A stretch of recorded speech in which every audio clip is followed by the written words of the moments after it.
Assalamualaikum warahmatullahi wabarakatuh. Bismillahirrahmanirrahim.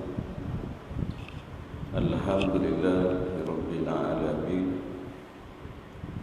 Wassalatu wassalamu ala asyrafil mursalin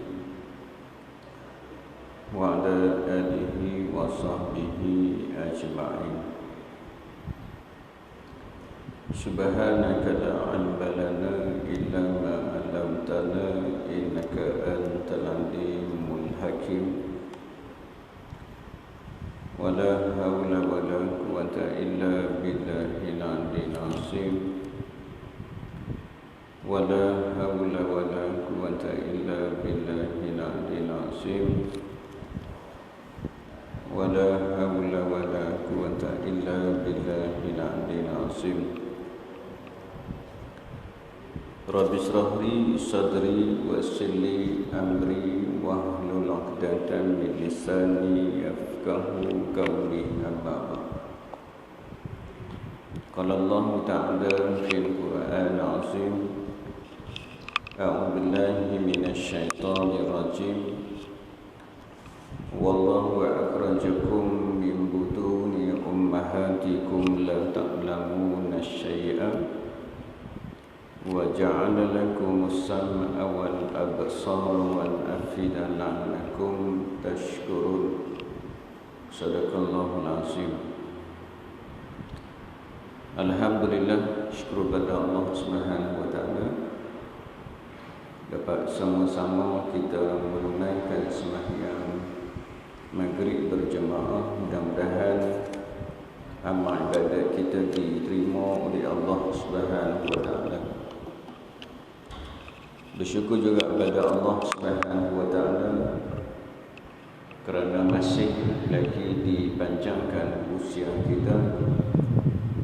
Mudah-mudahan dengan panjangnya usia kita dapat sama-sama kita meningkatkan ketakwaan kita kepada Allah, iaitu kita menjunjung segala perintah Allah dan kita meninggalkan segala larangan Allah Subhanahu wa taala. Bersyukur juga kepada Allah Subhanahu wa taala kerana memilih kita pada malam ini untuk duduk dalam majlis ilmu. Mudah-mudahan kehadiran kita pada malam ini dicatat oleh malaikat yang telah diamanahkan oleh Allah Subhanahu wa taala sebagai satu catatan yang mendapat keberkatan daripada Allah Subhanahu wa taala. Jadi sebelum kita mula pengajian kita malam ni, marilah sama-sama kita membaca Ummul Kitab. Kita hadiahkan khusus buat Nabi kita Muhammad sallallahu alaihi wasallam, keluarga Nabi, sahabat-sahabat Nabi, tabi'in, tabi'in, para ulama, terutama buat guru-guru yang pernah mengajar kita, terutama juga buat kedua ibu bapa kita, sama ada yang masih hidup ataupun yang telah bertemu dengan Allah Subhanahu wa taala. Muslimin, muslimat, mukminin, mukminat, al-ahya'i minhum wal amwat. Al-Fatihah. A'udzu billahi minasy syaithanir rajim. Bismillahirrahmanirrahim. Alhamdulillahi rabbil alamin. Ar-Rahmanir Rahim. Maliki yaumiddin. Iyyaka na'budu wa iyyaka nasta'in. Ihdinas siratal mustaqim. Siratal ladzina an'amta 'alaihim ghairil maghdubi 'alaihim waladdallin. Amin. Jadi insya-Allah malam ni kita sambung pengajian kita dalam kitab Fiqh Manhaji jilid yang pertama. Kita telah pun membicarakan tentang menyapu menyapu 2 kuf. Kalau kitab yang baru muka surat 75. Kita dah baca, kita masuk hari tu ni muka surat 76, iaitu tempoh menyapu kuf. Tempoh menyapu kuf.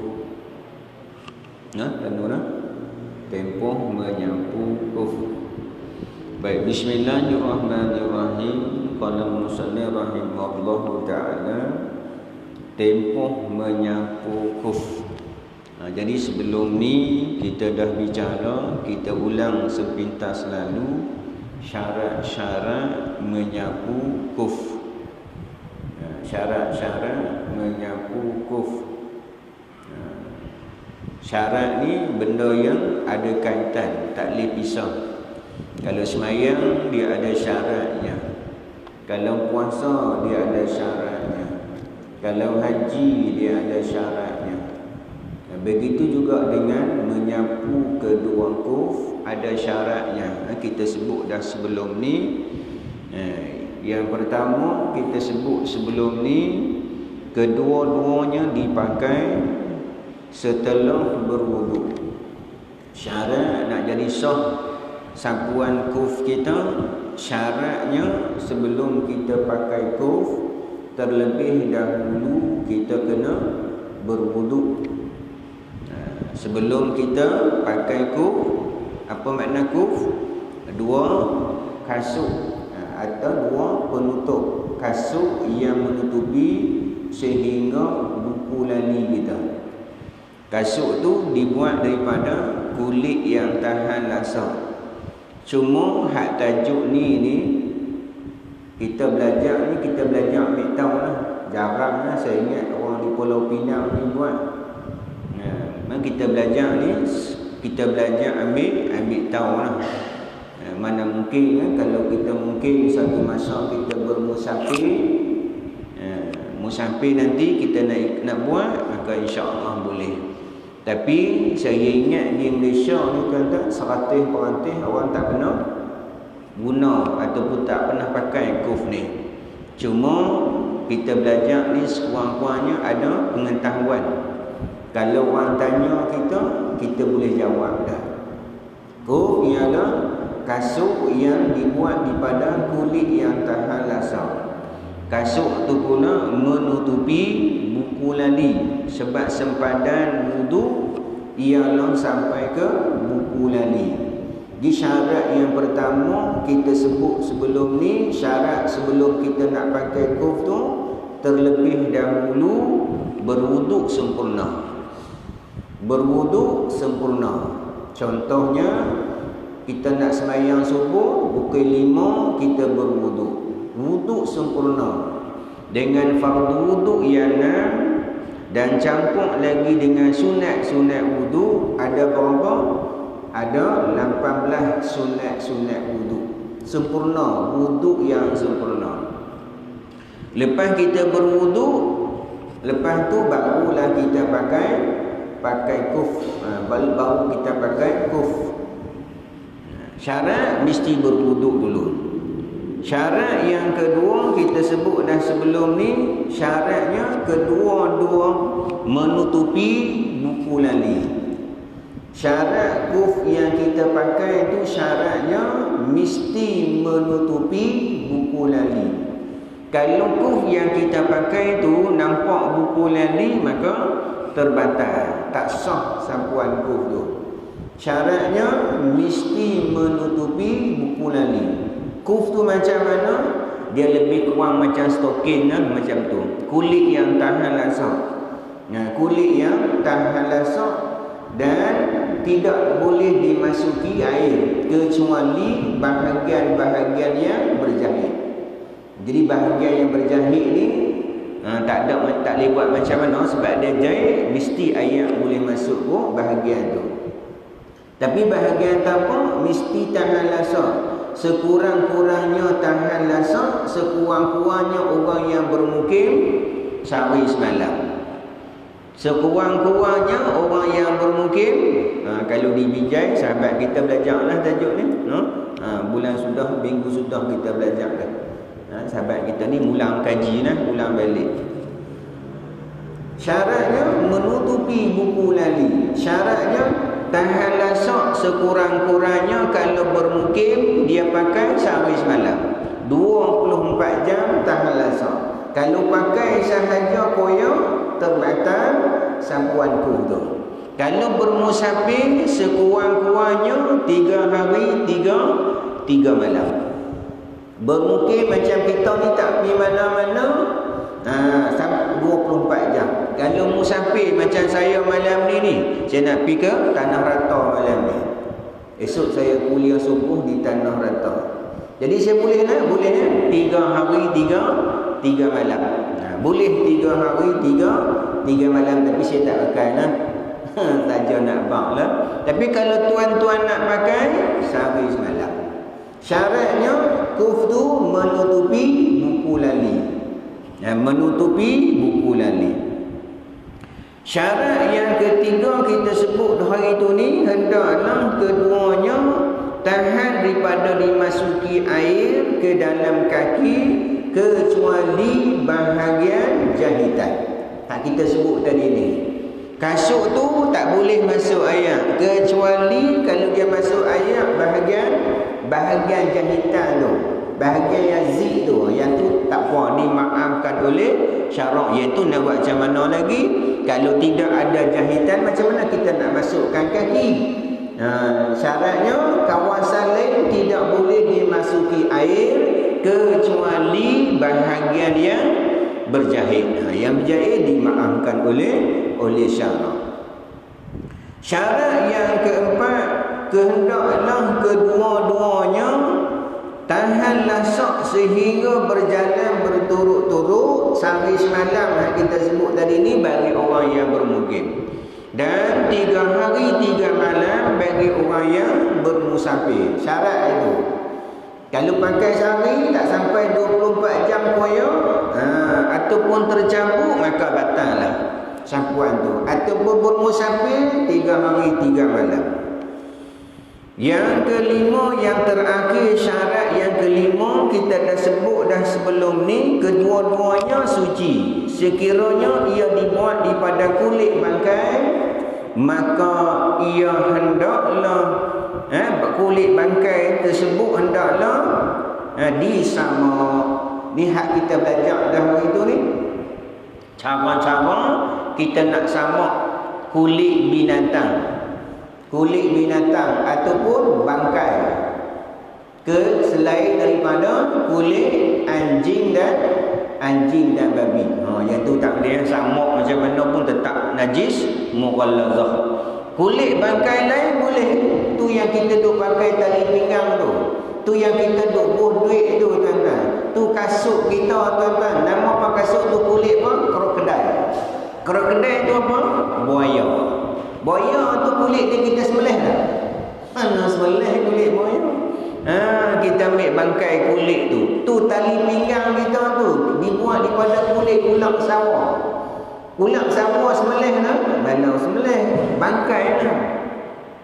Kulit bangkai boleh kita guna sekiranya kita samak ikut kaedah-kaedah, iaitu menghilangkan lendir-lendir menggunakan bahan-bahan yang tertentu.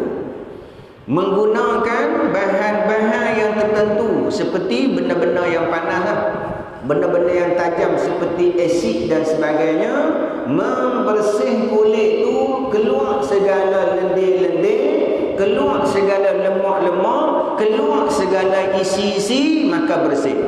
Cuma syarat samak ni dia tak kira sama ada yang samak tu orang Islam ataupun orang bukan Islam. Syaratnya mesti apabila selesai kena air tidak berbau. Syarat yang samak tu dia tak kira orang Islam dan orang bukan Islam yang sama. Syaratnya mesti apabila dia siap tu dia kena air tak bau bangkai. Beg duit kita bau bangkai tak? Tak bangkai sah lah. Tak payahlah sekali lagi nak sembahyang ni kulit buaya ni, kulit ular ni, bau depan lah beg duit. tak boleh pakai ni, tak sah semayang ni. Kita pun baik-baik duit buah depan. Sujud-sujud, bangkit daripada sujud, tak ada dah baik duit.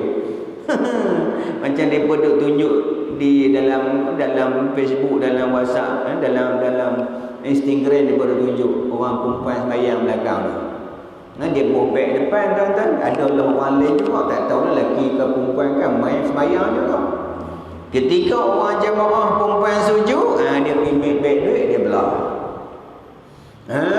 Jangan tak depan kita pun dia dah beg duit kita tak najis. Sekiranya kulit yang hak kita ada tu kena yang tak berbau kan maka sah. Tak kira yang suci tu acung ke utuh ke tak kira. Tetapi kalau yang cuci tu amat, tapi kalau kena ayat bau busuk, tetap tak sah walaupun yang cuci tu orang Islam. Sama juga dengan tali pinggang kita pakai kulit ulang. Jangan duk buka pula, ni kulit ulang ni, bangkai ni, tak sah mayang ni pakai tali pinggang ni. Kita pun buka tak dapat. Sekali lagi naik pada sujud, duk kiam pun tak tengok, kita naik saja, selok tak naik. Kita naik, selok tak naik. Berapa londeh? Kita buang selok, londeh tu. Jaga bukan syaratnya kulit itu dalam disambung mengikut kaedah-kaedah yang ditetapkan oleh syarak. Kita dah belajar dah hari tu ni, saya ulang balik. Baik, tempoh malam ni kita masuk tempoh menyapu. Dia ada tempohnya. Dia ada tempohnya. Bukan kita boleh suka-suka, dia ada tempohnya. Tengok hadis di bawah. Tempoh bagi orang yang bermukim ialah sehari semalam. Ni macam kita ni sehari semalam kalau kita nak pakai. Tempoh bagi orang yang bermusafir ialah 3 hari 3 malam. Macam mana kita nak kira ni Ustaz? Nak kira macam mana sehari semalam? Nak kira macam mana 3 hari 3 malam? Adakah kita nak kira masa kita wuduk pukul 5.30 tadi ni? Sebagai contohlah, kita nak sembahyang subuh tadi, kita berwuduk pukul 5.30 pagi. Lepas kita berwuduk, kita pakai tuf. Kita pakai kasut tuf. Adakah kita nak kira tempoh pukul 5 tu? Tak, tuan-tuan. Jangan kira pukul 5.30. Kira waktu mana? Kira waktu batal wuduk. Tempoh kiraan ialah kira pada waktu batal wudu. Batal wudu pukul apa? Sebagai contoh kita kata tadi, kita nak sembahyang subuh pukul 5.30, kita wuduk sempurna. Lepas kita berwuduk, kita pakai tu. Lepas tu kita sembahyang subuh, kita sembahyang sunat duha, tengok-tengok pukul 12 batal wuduk kita. Contoh pukul 12 saya buat contoh lah. Tuan-tuan buat contoh bila pukul 10 ke, pukul 9 ke, pukul 8 ke. Buat contoh bila saya buat contoh pukul 12 baru batal wuduk. Apabila batal wuduk, tempoh mana-mana? Tempoh kita sapuan yang pertama. Contoh batal wuduk pukul 12, kita pun ambil wuduk pukul 12, 5 minit ambil wuduk. Maka bermula kita ambil wuduk yang kedua ni tuan-tuan, bukan kita ambil wuduk yang macam pertama tadi ni. Kalau pertama tadi ni kita berwuduk sempurna. Kita berwuduk sempurna. Tetapi apabila batal wuduk pukul 12 tengah hari, kita nak wuduk pula. Kita nak wuduk pula. Contohnya pukul 12, 5 minit kita kata. Kita berwuduk macam mana? Berwuduk, basuh muka. Niat macam biasalah, basuh muka 3 kali, tangan 3 kali, sapu kepala, telinga, sampai di kaki, sapu di atas pun saja. Jangan kita buka pun. Hak pertama, sebelum kita pakai kuf, kita wuduk sempurna. Hak wuduk yang pukul 12 tadi ni, kita basuh muka, kita basuh tangan, sapu kepala, sampai di kaki hanya kita sapu sahaja di atas kuf. Kita sapu tangan mai ke belakang. Ambil sapu je atas. Sapu macam tu. Hak tangan kiri sapu ke belakang. Ataupun sapu ni hak ditarik belakang. Sapu. Sapu saja. Bukan sapu di bawah, sapu di atas. Contohnya pukul 12 kita sapu, 12.05 minit kita sapu, maka bermulalah sapu. Tempoh bila? Pukul 12.05 minit. Besok pukul 12. Hari ni hari Sabtu. Hari Sabtu pukul 12.05 minit. Hari Ahad 12.05 minit dah habis dah. Tempohnya bermula daripada 12.05 minit sampai esok hari Ahad pukul 12.05 minit. Tu bagi orang yang bermukim. Tetapi kalau orang yang bermusafir pukul 12 hari ini Sabtu, 12 esok hari Ahad, 12 hari Isnin, 12 hari Selasa. Hari Selasa baru habis tempoh bagi orang yang bermusafir. Boleh ingat kot, boleh faham. Ini kita belajar ambil tahu, bukan duk buat pun. Belajar ambil tahu. Kalau orang tanya kita boleh jawab dah. Jangan buat. Sengai ni pun tak tanya batu mau dah orang buat dah. Saya ingat tak ada ke? Buat Tuan Haji. Tuan Haji pun tak buat. Tuan Haji tak buat juga. Saya pun tak buat, tuan-tuan. Saya pun tak buat. Tapi kita belajar buat. Kalau kita buat, maka kita ikutlah kaedah ni. Jadi tempohnya bermula batalnya wuduk. Kecuali hadas besar. Tak lewat. Iaitu kena buka semua, kena mandi lain. Hak berlaku, hak boleh ni ialah hadas kecil. Kalau hadas besar tak ada. Tidak ada maaf bagimu. Itu kena mandi ya. Sebab dia rosak saja. Kiri kanan sahaja yang Allah Subhanahu Wa Taala bagi pada kita. Baik. Tengok hadisnya daripada Imam Muslim dan lainnya meriwayatkan daripada Surah bin Hanif katanya, aku telah datang menemui Aisyah radhiyallahu anha kerana bertanya tentang menyapu di atas kedua-duaku. Aisyah menjawab, kamu pergilah berjumpa dengan Sayyidina Ali radhiyallahu anhu kerana dia lebih mengetahui daripada aku dalam masalah ini, kerana dia telah bermusafir bersama-sama dengan Rasulullah sallallahu alaihi wasallam. Lalu aku bertanya kepadanya dan dia berkata, Rasulullah sallallahu alaihi wasallam telah menjadikan 3 hari 3 malam untuk menyapuku bagi orang yang bermusafir dan sehari semalam bagi orang yang bermukim. Ini ni Sayyidina Ali mai tanya seorang sahabat namanya Surah bin Hanif ni mai tanya Ummul Mukminin Aisyah radhiyallahu anha. Aisyah kata apa? Pergi tanya Sayyidina Ali lah. Ketika dia tanya Rasulullah dah wafat dah. Tu kita tuan-tuan, kalau kita tak tahu ataupun tahu sikit-sikit, kalau ada orang tahu, so dia pergi tanya orang tu lah. Ummul Mukminin ni duduk dengan Nabi, bersama dengan Nabi. Yang Nabi rapat dengan dia, tetapi benda-benda yang dia kurang pasti, yang tak apa dia tahu, nunggu suruh pergi tanya Sayyidina Ali. Kerana Sayyidina Ali selalu bermusafir dengan Rasulullah sallallahu alaihi wasallam. Kita tuan-tuan, orang tanya 1 jawab 10. Kita tuan-tuan, orang tanya 1 jawab 10. Woi sangat. Sedangkan yang Ummul Mukminin, ibu kepada orang yang beriman, hidup dengan Nabi, bersama Nabi, tetapi benda-benda yang orang lain lebih tahu, dia suruh rujuk orang lain. Dirujuk kepada Sayyidina Ali sebab Sayyidina Ali ni selalu bermusafir dengan Nabi. Pengajaran daripada hadis ini juga bagi kita, kalau kita ni bukan bidang kita, jangan kita jawab. Kita ambil pengajaran daripada hadis ini, kalau ni bukan bidang kita. Sedangkan Aisyah tu banyak tak di riwayat hadis? Banyak hadis Nabi. Banyak riwayat hadis Nabi tu patut-patut jawab dah. Maka kita ambil pengajaran daripada hadis ni. Kalau dia tu bukan bidang kita, kita kata wallahu a'lam. Jangan kita tu pandai-pandai pergi jawab. Kalau jawab hukumnya berdosa.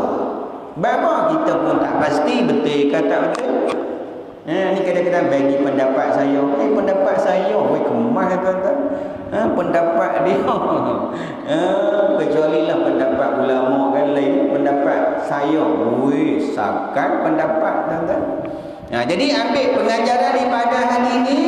Kalau dia tu bukan bidang kita, kita kata wallahu alam. Pergi tanyalah tu imam tu, pergi tanyalah ustaz tu sebab dia bidang dia. Sama juga dengan doktor. Bukan semua doktor dia tahu. Ada doktor tulang, ada doktor sakit gigi, ada doktor haiwan, doktor haiwan, macam-macam. Macam tukang rumah tuan-tuan, bukan semua dia tahu tuan-tuan. Mungkin dia tahu cat, mungkin dia tahu plaster, mungkin dia tahu pasang mozaik, mungkin dia tahu ikat bata, mungkin dia tahu buat wiring dan sebagainya. Bukan semua tahu. Sama juga dengan kita. Kalau dia tu bukan bidang kita, kita kata wallahu alam. Jangan duk malu kadang-kadang orang tanya kita, nak kena jawab ni tidak malu ustaz ni. Ustaz duk mengajak ni, kalau tak jawab malu. Kita kata jangan malu. Kita kata wallahu a'lam. Sebab ilmu Allah tu bukan kita semua yang tahu. Kita ni bukan mujtahid. Kita pun baca-baca daripada ulama-ulama terdahulu. Baik, kita sambung. Aisyah menjawab, kamu pergilah berjumpa dengan Sayyidina Ali radhiyallahu anhu kerana dia lebih mengetahui.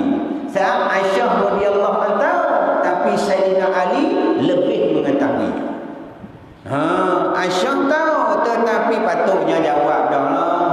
Tapi dah, pergi tanya kepada Sayyidina Ali kerana Sayyidina Ali radhiyallahu anhu lebih mengetahui, dia lebih tahu dalam bidang apa. Sebab Sayyidina Ali ni selalu bermusafir dengan Rasulullah sallallahu alaihi wasallam.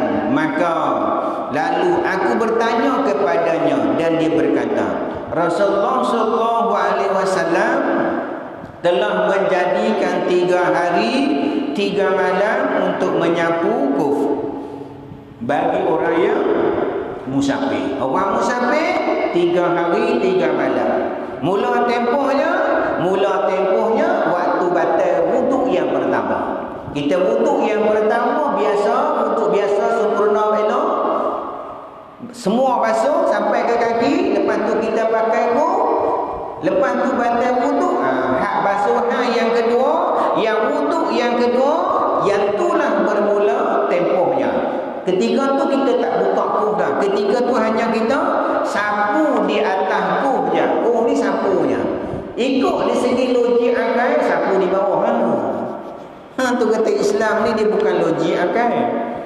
Islam ni ialah ta'abudi. Kita memperhambakan diri kepada Allah. Jadi kita pakai logik akal. Macam kita duk sebut selalulah, kalau patut-patut wuduk ni bukan muka ni, ketiak, celah-celah, belipat-belipat ni lah yang duk masam-masam dah. Tu kita Islam ni bukan dia logik akal.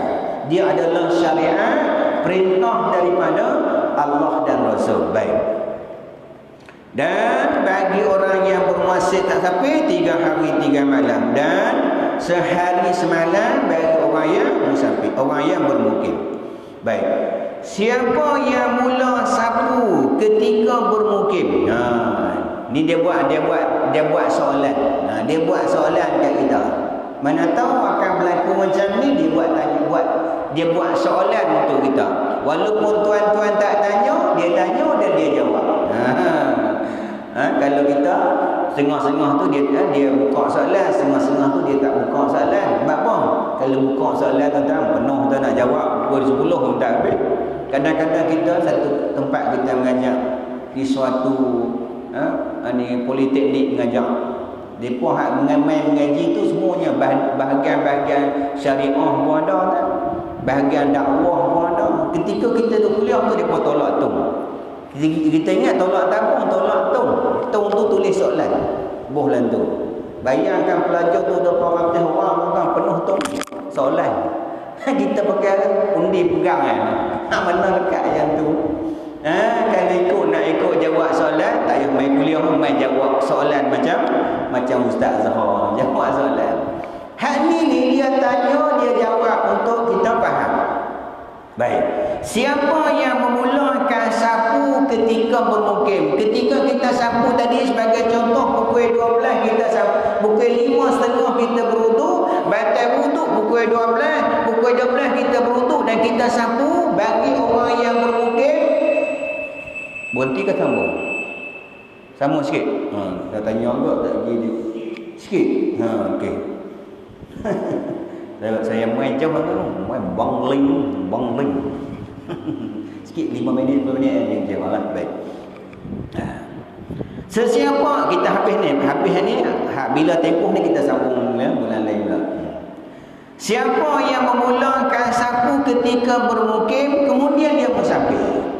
Dia sapu pukul 12 tadi ni, setelah batal wuduk pukul 12 yang kita buat contoh tadi ni, batal wuduk pukul 12. Dia pun sapu, ketika dia sapu tu dia bermukim, bukan musafir.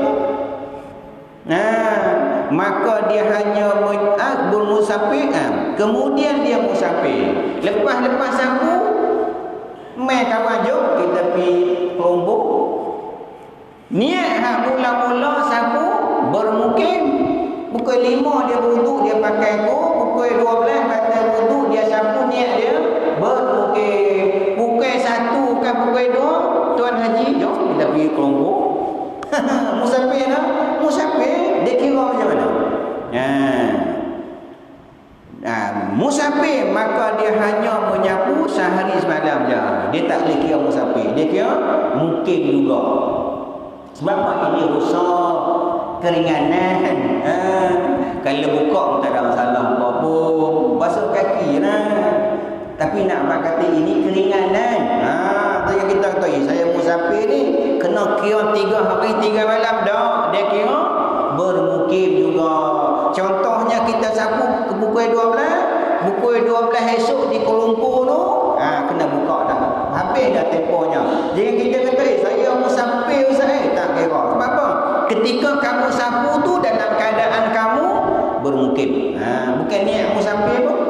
Niat bermukim. Maka dia kira sehari semalam. Baik.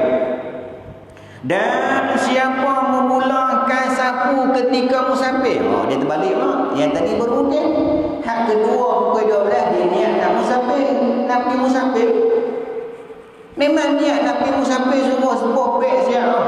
Contoh malam ni saya nak pergi musafir ni. Buh beg semua siap dah. Musafir, kemudian dia bermukim, tak jadi pergi. Keluar tak jadi pi, pusing balik mai batu mau balik sampai di seberang tu tak jadi mai. Telefon bang, tak ya pi lah. Rasa macam nak beranak malam ni contohlah saya kata. Rasa macam nak beranak malam kita pun tak jadi. Tadi niat ni musafir lah. Niat musafir kita keluar musafir dah. Maka tak jadi musafir, maka kita balik kira mungkin. Bukan kira musafir jadi tak buka pula duduk di kampung 3 hari 3 malam. Aku pergi musafir dah, tapi aku balik-balik. Itu tak haji. Hak pertama, niat bermukim tapi bermusafir, kira mukim. Hak kedua, niat musafir tapi tak musafir, kira mukim juga. Dia buat tanya dia tu. Maka dia hendaklah menyempurnakan sapu sebagai orang yang bermukim, iaitu sehari semalam juga. Semalam juga lah.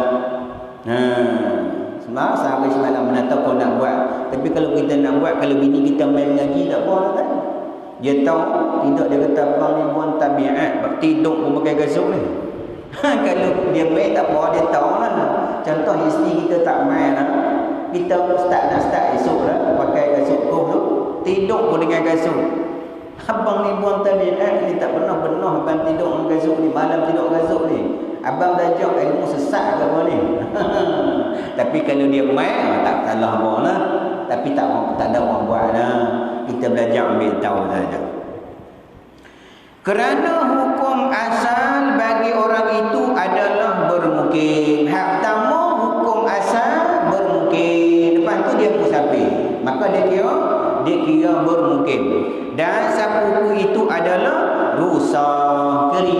yang agama Islam bagi. Rusak saja. Bagi keringanan sahaja. Benda tu susah dah. Kalau tak pakai susah dah. Tak susah basuh kaki. Rusak sahaja. Keringanan sahaja ya. Agama bagi dekat hamba-hambanya. Baik. Rusak oleh itu jalan berikhtiar mengambil sikap berjaga-jaga. Mengambil sikap berjaga-jaga adalah perlu diutamakan. Baik. Bila tu lagi sikit satu ini, bilakah pendek tu, bilakah tempoh bermula? Kalau tidak dah banyak dah. Satu dua. Satu lagi tekuk tak dan besok. Kalau main bulan depan tak habis lagi tajuk ni sikit ke.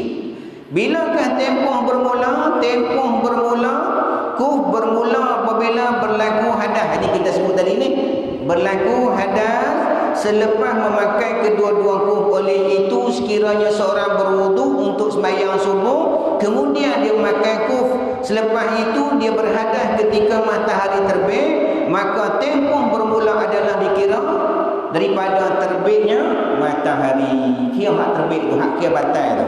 Itulah kira tempoh waktu bermula. Kita kira lah, kalau pukul 8 hari ni, kalau bermukil 8 besok. 8 minit tu dah habis dah. Kalau musafir 8 besok sehari, 8 Isnin sehari, 8 Selasa sehari. Pukul 8 tasawuf tu dah habis dah tempohnya, kecuali berlaku hadas besar. Hadas besar dia tak kira lah. Maka dia kebatal, dia kena mula balik. Ni kita ingat kita sampai tentu dulu, sebab kita ikut SOP kan. InsyaAllah nanti kita doa bagi okey, bagi Allah SWT angkat ujian ni. InsyaAllah lepas ni bagi lebih dah sikit tuan-tuan. Kalau kita kuliah 40 minit, kita kuliah dah 2 jam. Tuan-tuan lah, saya tak tahu lah.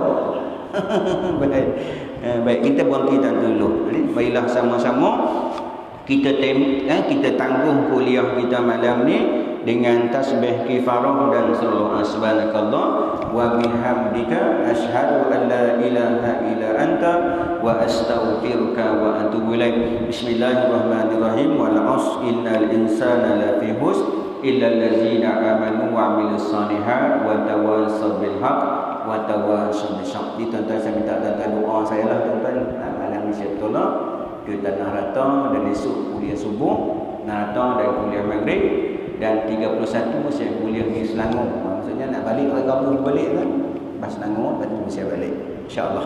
Bismillahirrahmanirrahim. Alhamdulillahirabbil alamin wassalatu wassalamu ala asyrafil mursalin wa ala alihi wa sahbihi ajmain. Allahumma faqihna fid din wa 'allimna ta'wil wahdina ila siratikal mustaqim. Allahumma aghina bil ilmi wa zayyina bil hilmi wa akrimna bit taqwa jamilna bil afiyah. Ya Allah ya Rahman ya Rahim, ampunkanlah dosa kami ya Allah, ampunkanlah dosa kami ya Allah, ampunkanlah dosa kami ya Allah. Ya Allah ya Rahman Rahim, ampunkan dosa kami terhadap kedua ibu bapa kami, terhadap pasangan kami, anak-anak kami, sahabat-sahabat kami, muslimin, muslimat, mukminin, mukminat, al-ahya'i minhum wal amwat. Ya Allah ya Rahman Rahim, ampunkan dosa kedua ibu bapa kami ya Allah, kasihlah mereka seperti mereka mengasihi kami ya Allah. Ya Allah ya Rahman Rahim, sekiranya kalangan kami ada yang sakit ya Allah, Kau sembuhkanlah segala penyakitnya ya Allah. Kau sembuhkanlah segala penyakitnya ya Allah. Kau sembuhkanlah segala penyakitnya ya Allah. Ya Allah ya Rahman Rahim, sekiranya kalangan kami ada yang susah ya Allah, Kau permudahkanlah kehidupannya Allah, limpahkan rezeki yang melimpah-limpah buatnya ya Allah. Rabbana atina fid dunya hasanah wa fil akhirati hasanatan wa qina adzabannar. Wa sallallahu ala sayyidina Muhammadin khatimil anbiya mursalin wa ala alihi wa sahbihi ajma'in. Subhana rabbika rabbil izzati amma yasifun wa salam salim walhamdulillahi rabbil alamin. Sekana billahi taufiq wal hidayah. Assalamualaikum warahmatullahi wabarakatuh.